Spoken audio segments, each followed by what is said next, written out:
G'day, this is Ian Anderson sitting in my little airplane at Tectum Sierra Mark II. I've created this video to relate my experience of doing a transoceanic flight. My ambition has been to get my airplane over to the Great Southern Land, our western island of Australia. Once over there, I'd be able to have a good look at the place, but between Kiwi land and Aussie, there's a big ditch, the Tasman Sea. Brisbane and Auckland are about 2,300 kilometers apart. This is way beyond the range of a light sport aircraft like my aircraft. The common way to get a small aircraft over there would be to island hop, refueling at each stop.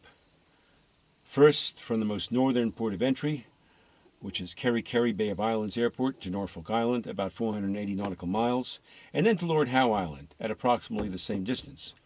For my airplane, traveling at 100 knots, I was looking at 2 5-hour trips and 1 3-hour trip.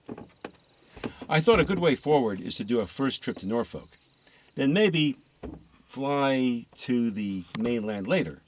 This would force me to get my airplane transocean ready and to deal with customs and biosecurity issues at Norfolk. My aircraft has 2 55-liter gas tanks, one in each wing. The engine is a 100 horsepower Rotax engine, so I would say at a conservative estimate, this burns just under 20 liters per hour at 100 knots. So in theory, I should have the fuel range to get to Norfolk and after refueling on Norfolk to Lord Howe. But there's always the prospect of a headwind or a holdup, perhaps due to fog or whatever, and so I needed a bit more. The solution was to purchase a ferry tank that would supply extra fuel as required. The one I settled on was a product of the Australian company Turtleback, their 68-liter Big Buddy. This sat on the passenger side and allowed me to top up the left wing tank. With the Big Buddy in place, my range was extended to perhaps over 800 nautical miles and more than 8 hours of flight. Next, I had to worry about the registration of the aircraft. In New Zealand, most light aircraft just have their last 3 letters. In my case, EVE, Echo Victor Echo. But for international, have the international prefix. In New Zealand's case, it's ZK. So I had to have my aircraft have the registration put on it again, new decals with the full registration. The next major consideration was communication. For the airliners, the communication mode is high frequency. Unfortunately, like all other small aircraft, my airplane is on the small side for an HF antenna. The workaround was to get permission to use a satellite phone that would enable me to call Auckland Oceanic. On application, New Zealand Civil Aviation granted me the permission to use the sat phone, providing that I tested the system by doing a call to Auckland Oceanic before departing, and they called me back, and that I kept a listen-in on both the sat phone and on the emergency 121.5 megahertz channel that the airliners use. Here you can see my aircraft dashboard. The sat phone is on the left, and then there's an iPad with Oz Runway software for GPS navigation and a full 2-screen Garmin G3X glass cockpit, again with GPS. I normally use a Bose A20 headset, but I couldn't couple my headset with the Iridium sat phone. You see, you need to use a cable for this, as the phone doesn't have Bluetooth. And the Bose won't transmit audio through the cable. Thankfully, a Lightspeed Zulu 3 headset works. And a Zulu 3 headset was loaned to me by Phil Lawton of Special Effects Supplies Limited, the Lightspeed agent. So I was good to go. I was much better equipped than Charles Lindbergh in 1927 in his Spirit of St. Louis, who had to rely on Dead Reckoning to get all the way to Le Bourget in Paris. I'd be spending about 5 hours over open ocean. I trust my airplane, but it's always good to be prepared for the worst, specifically going for a swim. My aircraft has its own parachute, so a soft landing without flipping over upside down is likely, but then there's the prospect of spending a long time on the ocean waves before rescue. So I purchased a survival suit and life raft from Aviation Safety Supplies in Tauranga. The suit is really a dry suit. Once inside, you stay dry. My life raft was a single-man inflatable. This inflates in a few seconds. The guy in this advertisement could one day be me, looking pretty miserable because it's not very big on that raft. I also had a dry bag full of survival stuff, including energy bars, flashlight, water, a handheld radio, and all the rest. Last but not least was all the paperwork. You don't see this when you board a jet. It's all done for you by the airlines. But fly your own plane and it's up to you. Forms included letting these Aussies know at least 3 days ahead of time that I was coming. Then, and you do this online. Then there's documents that go straight to the border people. They need to be there when you arrive. In fact, you must line up both sides at departure and arrival before the day. And biosecurity requires disinsection. This is a polite term for bug killing. And they are quite specific about how to do it, what to use, and when. Then you need to fill in the forms for this and present it to the officials. So having done all of this, and after a couple of false starts due to weather, I was ready to fly to Norfolk. Here I am at the Bay of Islands Airport about 9:30 a.m. after clearing customs. Now for the flight. Kerikeri traffic, Echo Victor Echo, rolling 15, vacating, downwind, Norfolk. I'm taking off towards the southeast, down runway 15 Kerikeri, Bay of Islands Airport. I get about 1,000 feet above the ground, fly crosswind, and then turn another left towards the northwest and Norfolk Island.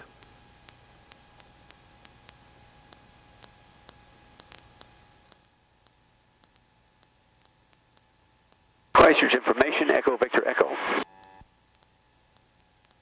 Echo Victor Echo, Christchurch information. Yeah, permission to track direct to Norfolk, thank you. I did say illness, but I think I'm diverting to Kaitaia will use up some fuel. Echo Victor Echo, copy. Tracking now direct to Elnos. Request an estimate for Elnos when available. Copy that. About 20 minutes later, I was at 5,000 feet over Manganui. I remained at 5,000 feet until I departed Cape Reinga. I was heading for the waypoint Elnos, where I'd give my first position report over the sat phone to Auckland Oceanic. 12 minutes later, I'm near the start of the Great Exhibition Bay. And 40 minutes after departing Kerikeri, I'm well offshore, about 25 nautical miles from New Zealand. I passed by the Three Kings Islands. On the way back to New Zealand, I flew around Great Island, the largest of the Three Kings, Manawatapi. Here's my flight plan that shows the two ocean waypoints at Elnos and Mugen. When I reached the reporting point at Elnos, I called Oceanic and gave them my first position report. You tell the Oceanic Control who you are. For me, this was ZK Echo Victor Echo, ZKE. Where you are, in this case Elnos. Then you state the coordinated universal time for this position. It was 2300 or 12 p.m. New Zealand time. Then the altitude. For me, this was 6,000 feet. Then you provide the next position and your ETA for this. I plan to be in my next position in an hour. I was traveling at a speed of about 100 knots, so I'd be approximately 100 nautical miles ahead of my present position at Elnos in 1 hour. I got the latitude and longitude coordinates from my tablet for this and just added that to my position report. I climbed to 10,000 feet and stayed at this altitude for most of the journey. 4 hours into the flight, I encountered some bad weather. The clouds below me were closing in, so I descended down to below cloud base about 1,400 feet above the waves. Check out that weather, just going along, and then suddenly I was there at 10,000 feet and decided to come down because the cloud was getting thicker and thicker. Right now I'm about 50 nautical miles from Norfolk.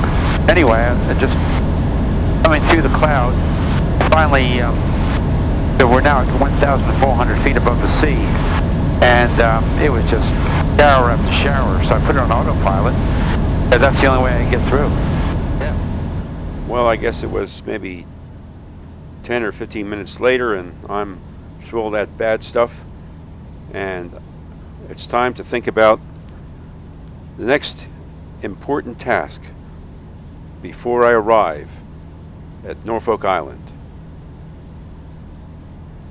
You're expected to fumigate, or more politely, disinfect your private aircraft at least while on the ground before taking off and at top of descent. There are also forms for this that you fill out and hand to the biosecurity officer. This applies at both sides, New Zealand and Australia. There's a can for spraying the cab before departure and a can for at top of descent. A colleague from the South Island had both cans and sent them to me. That was over 2 weeks before I departed. Unfortunately, the goods entered the New Zealand Post Bermuda Triangle. The package was stuck at the East Hammocky facility, and I couldn't get at them. Not sure why, but it was stuck. So I tried to buy them locally. The supplier was out of stock. Then I tried the manufacturer in Penrose. I drove over to them and asked to purchase them over the counter. They too were out of stock, but they offered me an alternative. This you can see, the Max Sleigh that has the ingredients for both pre-flight and cabin spray in the correct density. It was 2 sprays in 1. How could I go wrong? Well, I did. Wait and see.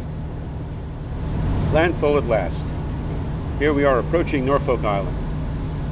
A little bit earlier they called me up and I replied, and it was very great to hear the Norfolk voice on the other end. So now we're approaching Emily Bay and Slaughter Bay, where the prison is at Kingston.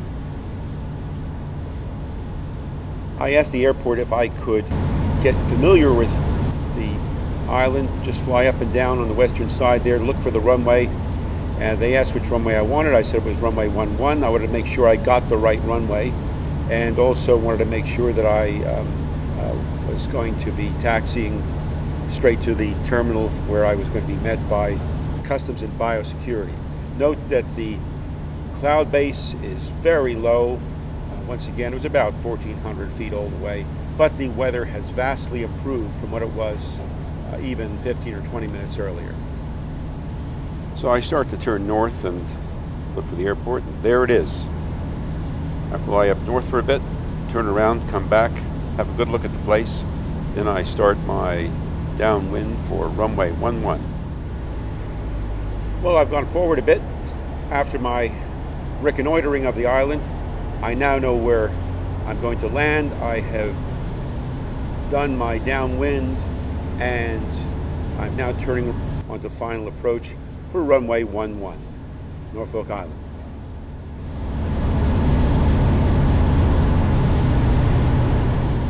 It's very bumpy coming in, largely because what happened, the wind's coming down the runway and it's curling around those cliffs at the end, and that made it very, very bumpy for me to land, but I managed to land safely.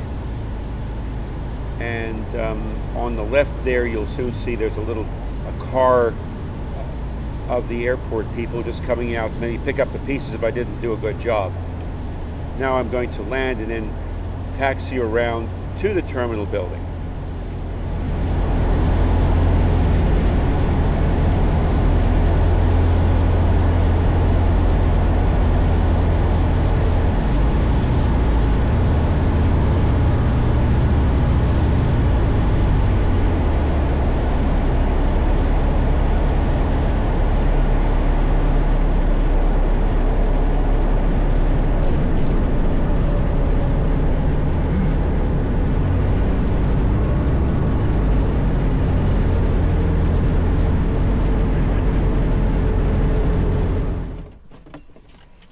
Well, now for the moment of truth, about to meet the biosecurity people.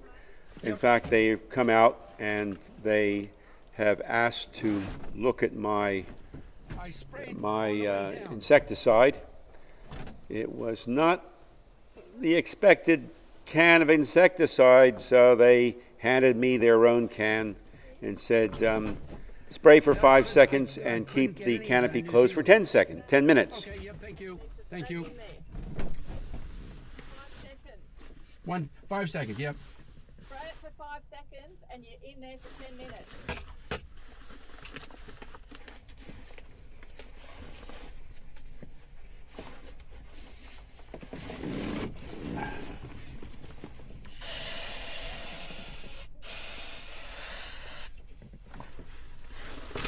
So that's my second disinsection of the day.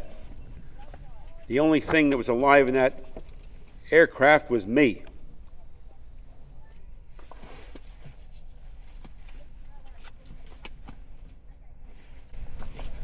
I truly hate masks. And even after all the practice of COVID, I still managed to get them upside down.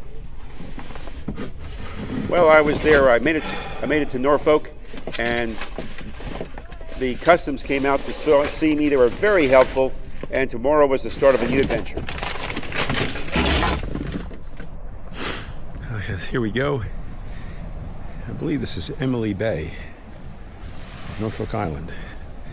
Just gone for a snorkel here, and there's some really neat coral just within a stone's throw of shore.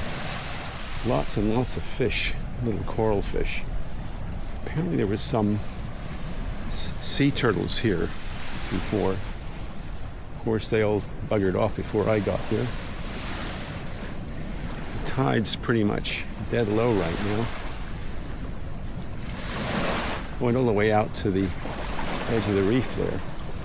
Didn't want to go too far, might get caught in the current with the tide going out and it getting all scraped up.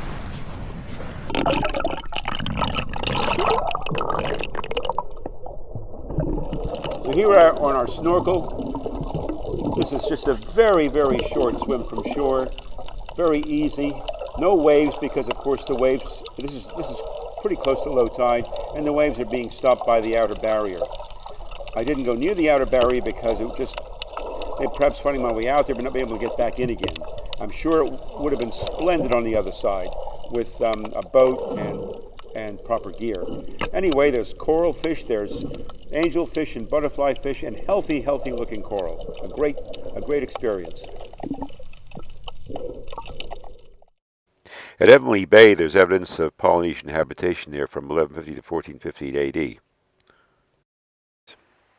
The old settlement of Kingston is nearby. There are some houses, including Government House. Not many people here. I think it is only administrators. Most notable feature is the prison, or what remains of it. The second penal settlement began to be wound down by the British government after 1847, and the last convicts were removed to Tasmania in May 1855. Here's the jail, and what I'm walking past now is where the prisoners used to cook their food. There was a famous riot here in 1846 because the prisoners were denied their cooking utensils. They apparently didn't eat with forks or knives, but they needed utensils for cooking. And when they were confiscated, they rioted. The conditions here were just so awful that many people died of dysentery, which was apparently unknown amongst the free population. There we go. Here we are in the ruins of the old jail. Of the many must-sees in Norfolk Island, one is the Bounty Museum. You passed us on the way down to Kingston from Burnt Pine. Very interesting, very helpful staff giving a history of Norfolk Island and its people. Seems like probably less than half of the people there are descended from the Pitcanners and others that have arrived since. It's a very, very interesting place. Worth a visit.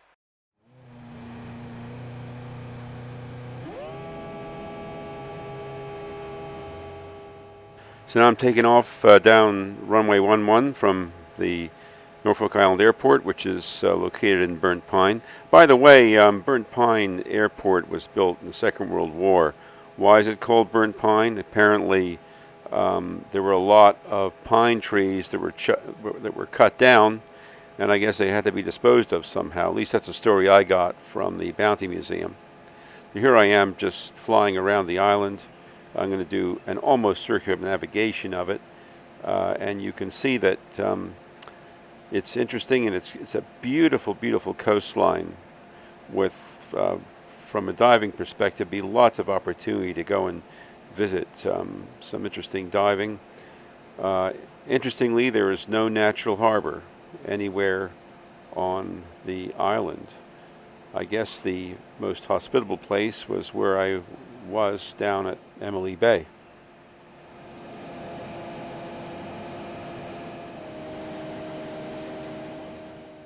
The last spot that we see here as I depart will be across again at the town of Kingston and Emily Bay. And farewell to Norfolk. Thank you for that. And you departed Norfolk a couple of hours ago. Thank you. Thank you. Auckland Oceanic Air Traffic Control had me do a position report to a nearby jet. This was New Zealand 142, flying from Brisbane to Auckland. I made contact with them approximately at the position shown. They kindly transmitted my position to Auckland Oceanic. The flight deck was interested in what I was flying. Echo Victor Echo New Zealand 142, we're about 80 miles to your southwest at 35,000 feet. What type of aircraft are you? I'm a Tecnam Sierra Mark II, powered by a Rotax, an LSA basically. Oh, that's fantastic.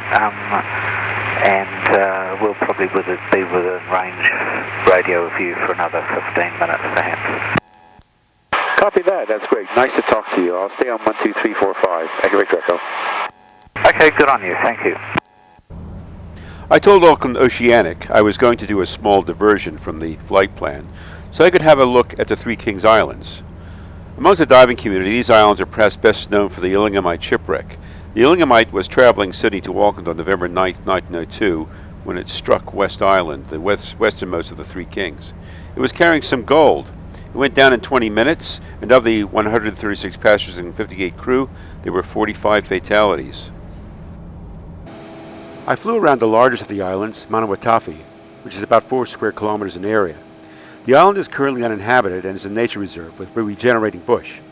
According to Dr. Google, it was inhabited by Maori centuries ago, although in the late 1700s the 100 locals were massacred by Te Aupori and Northland Iwi.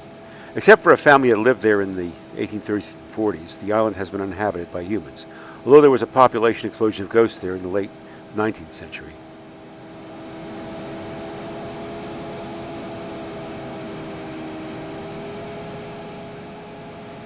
It's time to head for home.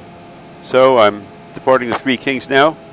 I'll turn towards the south, and there in front of me lies Cape Reinga.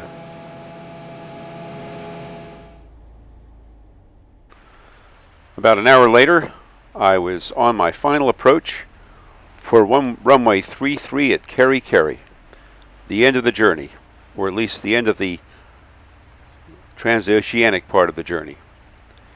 So I landed, backtracked on 33, and parked at the terminal where I was met by Customs and New Zealand biosecurity.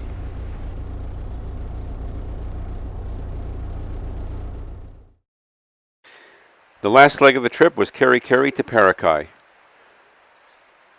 where I was met by my good friends Kevin Moyer and Francois Baez. Well, that's all, folks. The end of the adventure. The flight to Norfolk Island. I hope you found it interesting and informative.